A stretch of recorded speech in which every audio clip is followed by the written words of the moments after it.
Tantrums and meltdowns are a normal part of the early childhood years, but that doesn't make it any easier for us as parents, especially if we feel like the things that we're doing to try to help our kids during those moments doesn't seem to be having any impact.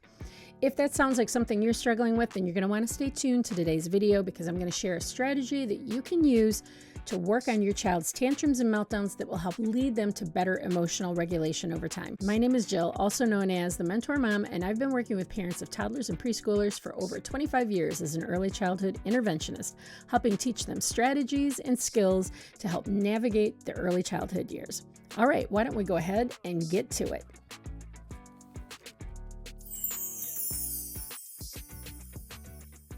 All right, so I'm hoping that by the end of this video, you will have an actionable strategy that you can implement that will help you better manage your child's big emotions with the ultimate goal of teaching them better emotional regulation over time so that the tantrums and the meltdowns start to diminish and eventually go away, right? Wouldn't that be wonderful? Now, if you're a regular follower of mine, normally at this first part of the video, I would be going over what's going on with the behavior, what's driving the behavior, the science behind it. But I'm not going to do that in this case because I've actually done that in another video, which I'm going to link down below where I talk about what the difference between a tantrum and a meltdown is, as well as the strategy that I'm going to be sharing today. Now, why am I doing another video on this strategy? Because I get so many questions for parents about kind of the subtle nuances of implementing this strategy that I thought it made it worthy of doing its own video. So I'm going to go over in depth the various steps that are involved with this strategy with the hopes that it will provide clarity so that you can have more success when implementing it. So this strategy is called the 3 C's: calm, connect, correct. And I'm going to break down each of those steps in a moment. But before you can implement this strategy, you're going to have to do a little prep work. You need to create what is called a calm down zone in order to utilize this strategy.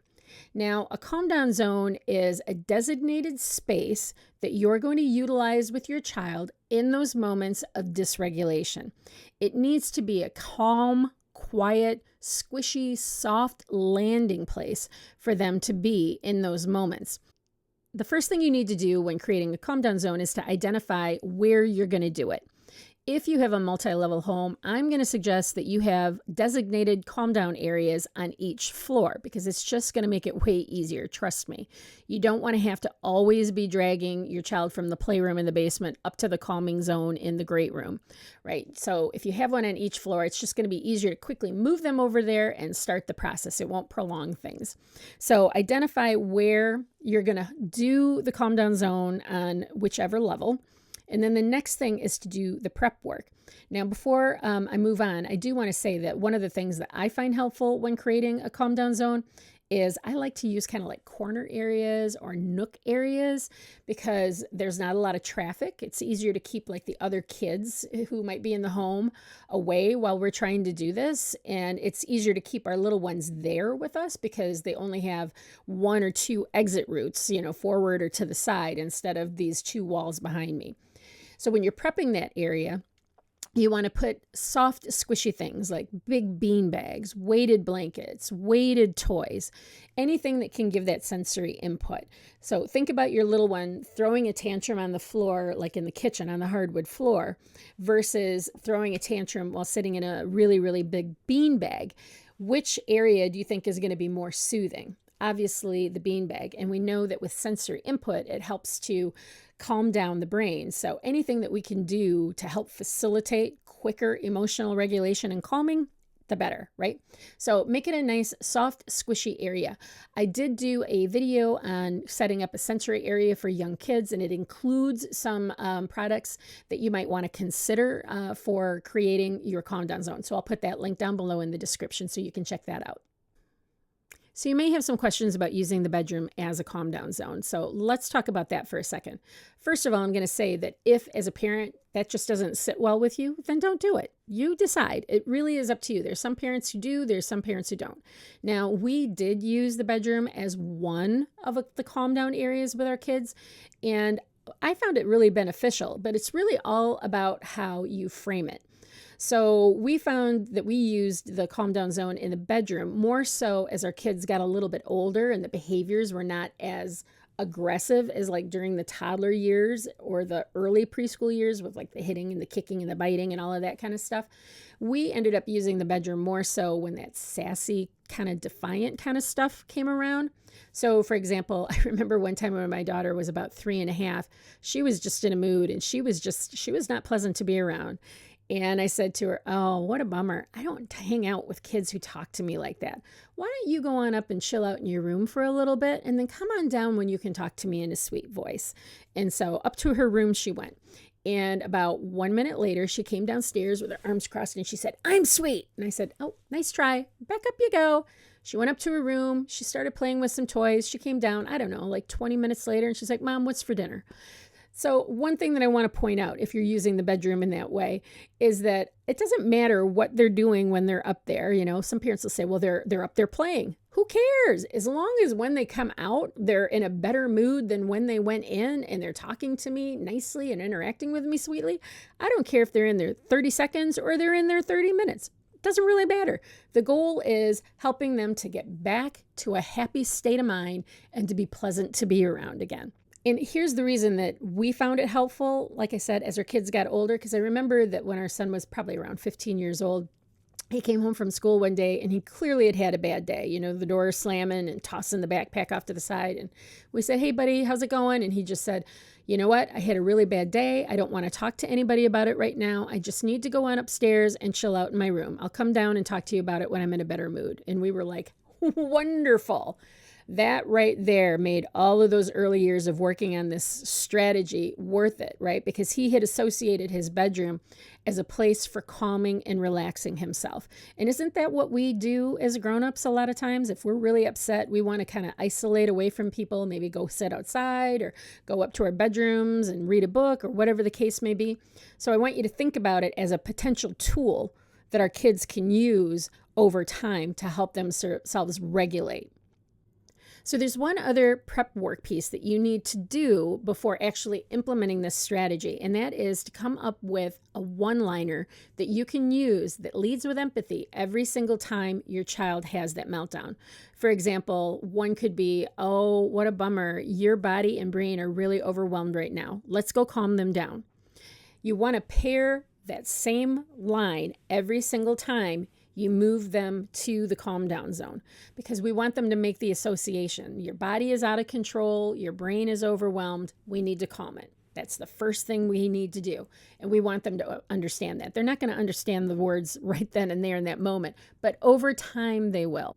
So step one is calming. And this is obviously the hardest part of this entire process because it's always hard to see our kids so dysregulated. And for some of us, it really triggers us. So the process would look like this. Your little one throws themselves down on the ground. They're having their tantrum. They're kicking. They're doing whatever. You're going to pick them up and say your one-liner as you quickly move them over to the calm down zone. Now, if they're hitting and scratching at you, when you're carrying them to the calm down zone, turn their bodies so they're facing forward so they can't get at you. If they start like reaching back and grabbing your hair, you may have to extend them out so that they can't do it, because we want them to see too the boundaries, like I'm not going to let you do that to me while I'm taking you over here to help you. Now, depending on the child, you may sit with them if they'll allow you to, if they're not being physically aggressive or things like that. Or if they are being aggressive, you may just choose to sit near them, but keeping your body safe. You're going to need to read their body language to determine whether they want you in or they want you out. And now I know that's not always easy because it's totally normal for young kids to be ambivalent about whether they need you or they don't need you, because they're actually learning how to have two conflicting feelings at the same time. That's quite a skill, right? Like think about how many times you've been mad at somebody that you love, but yet, you know, you're so angry and those thoughts are going through your head, and you've learned because you've got the cognitive functioning to do it, that you're not going to act out on that anger. Well, our little ones don't have any of those experiences. All they know is I'm really, really mad and I want my mom to help make me feel better, but my mom is the one that made me mad, so I don't want to go to her. So it's normal for them to have that ambivalence, but it can be frustrating. So you really just want to tune into their body language. And I'm going to show you a little video here in a moment that really exemplifies how to do that. Now, if they keep trying to get up and move away, we're just going to keep moving them back so that they know this is the area that we're staying in. We're not requiring them to sit or to lay down. We're just trying to keep them in this general vicinity so that they learn over time. It's kind of like boundary training a dog. I hate to use that as an analogy, but we're just trying to help them learn that this is where we're going to stay until our body and our brains have calmed down. Now, here's the most important part of doing the calming stage, and that is you need to stay quiet. I recommend to parents no talking at all during this stage. And this is, I think, the part that a lot of parents kind of get confused with, because all of the books and all of the videos out there say you have to help them process their emotions. Yes, we do. That is not the time to do it. Our kids in those moments are in fight or flight, and angry, stressed out minds don't hear or learn very well. I always suggest to parents to put themselves in their child's shoes. If you were that out of control and that angry, right, like that you're trying to hit people and throw things, would you want somebody processing your emotions with you in that moment? No. You would want to be left alone. You would want quiet. You would want to know that you're safe, and then you would want to be able to calm down. Then you can have those conversations about the emotions later, and we're going to talk about that during the correction phase. Now, I just want to reiterate that if you have a little one who's doing a lot of aggressive things while you're in the calm down zone, you want to do your best to have clear boundaries about that and just block if possible. So if they're kicking at you, you maybe want to move away a little bit or put your hand up to let them know that I'm not going to allow you to kick me. We're not going to hold their legs. We're not going to hold their hands because that's just going to piss them off and escalate them even more. We're just going to try to send through our body language that I'm not going to allow you to kick me or hit me, or I'm going to move away from you. If you move away and they come at you, maybe you move them back so that they know, nope, you can't come at me because you're trying to hit me. So you want to have some clear boundaries, but we're also letting them know I'm not going anywhere, but if you need more space, I'm happy to give it to you. So how long do you stay in the calm down zone? Well, honestly, that's going to depend on you and your comfort level and your child and how they're responding to this. My suggestion for parents usually is to remain there until the child's body is under control. And by that, I mean they're not hitting, they're not thrashing, they're not swatting, they're not screaming bloody murder at the top of their lungs. Once they've gone down a notch, then we can move into the next stage, which I'll talk about in a moment. So I know this process sounds easy, and it might be hard to kind of envision. So I want to show you a video that was posted several years ago. I don't know who the original poster is or the dad in this video, but it is a beautiful illustration of the calm portion of the 3 C's strategy. Now, I will say the only thing that I would have done differently in this particular situation is I probably would have had a soft, squishy place. They were just kind of doing this in an area with a hardwood floor. So let's take a look at this, and I just want to point out some things as we go through it together. So this is really hard to watch, right? Seeing a little one this dysregulated. But you see the dad's body language, right? Like he's turning towards her to let her know, I'm here for you if you need me. Her body language is saying, leave me alone. I don't know if I want you yet. Every now and then she does a little reach out. But if it's a swat or a kick, he's using his hands to kind of gently block her. He's being very patient. And notice, he's not talking to her. He's just sitting there with a calm energy. Right? And he's waiting for her to let him know when she wants him. It's so hard to do.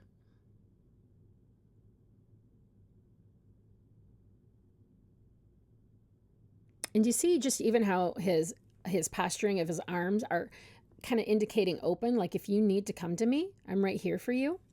A gentle, soft look on his face.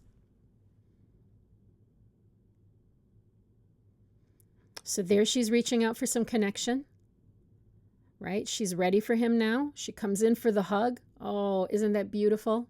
Isn't that beautiful right there? And notice he's still not talking to her. He's just holding her.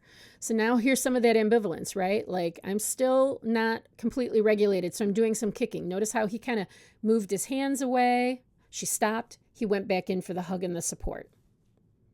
He's so beautifully in tune with her. See, moving her legs away while she's kicking.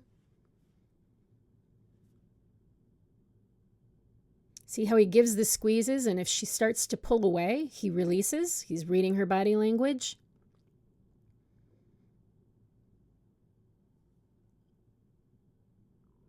He needs some kind of award. This is just a beautiful interaction, you guys. But this also, I think, is a great demonstration of how long it can take, right? And just know this, that as you move through this portion and this phase of this process, if you're doing it consistently, and if you're reading your child's body language and you're meeting them with that calm energy, this stage is going to get shorter and shorter. They won't stay escalated for as long. It's going to be easier for them to calm themselves with your support. So this is a perfect example of co-regulation. His calm energy is now leading and impacting her calm energy. Oh, I could watch this video 100 times a day. It's just so beautiful. And see how she's finally, that ambivalence that she had in the beginning, like I want you, but I don't want you. And how she's now like, yes, Dad, okay. I will accept your support and encouragement here.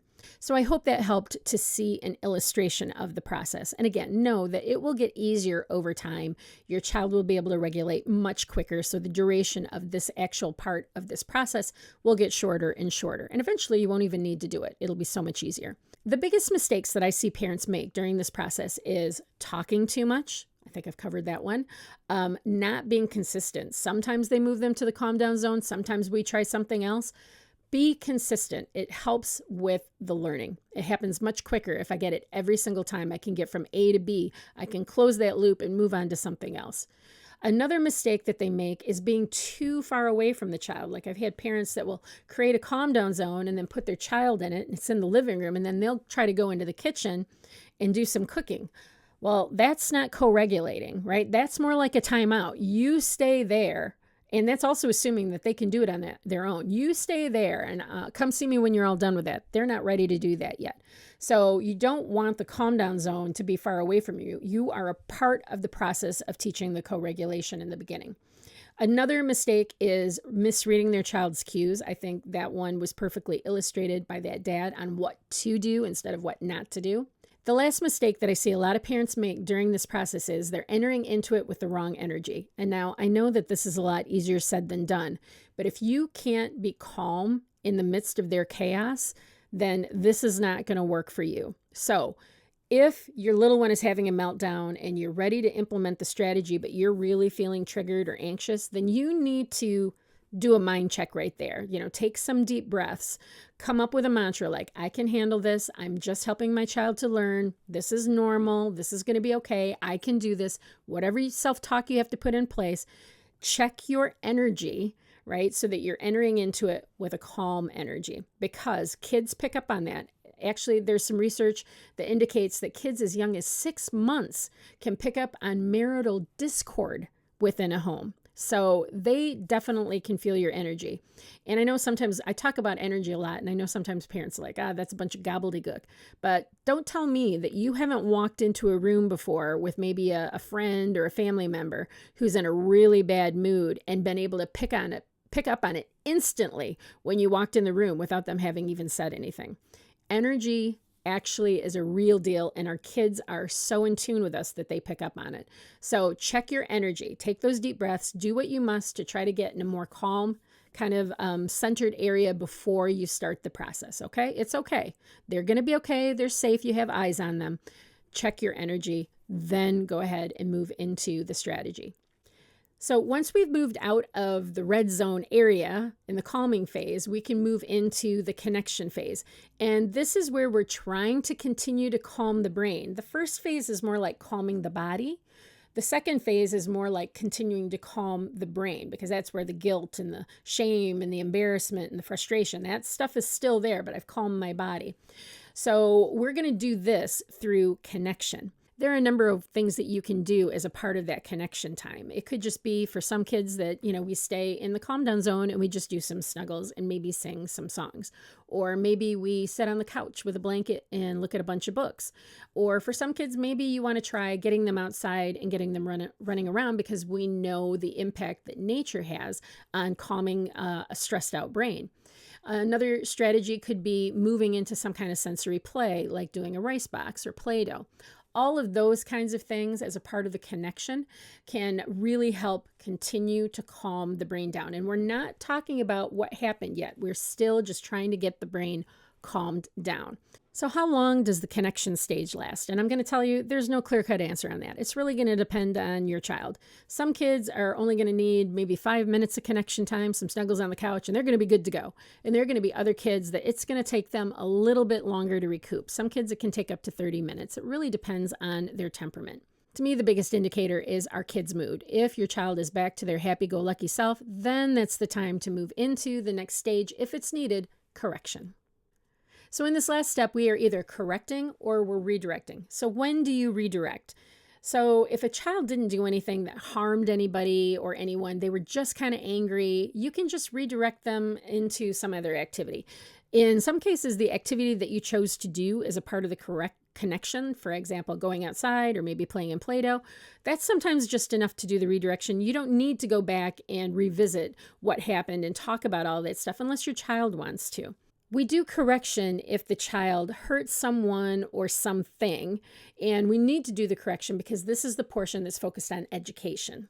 So when you're going through the process of correction, you want to use a formula where you're looking at the trigger event, the feeling, the thought, and then the action. This is how we connect the dots for our kids between these things and how they all work together, which is going to help them like boatloads as adults. So let's look at this using the example of you not giving your toddler a cookie.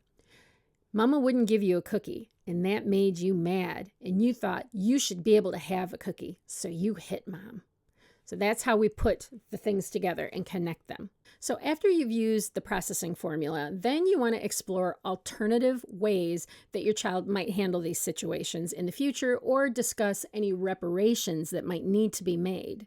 You can also practice and discuss strategies that they can use the next time that they get mad. For example, how about the next time we try taking 3 deep breaths to calm our body and our brains? Do you want to practice that with Mommy right now?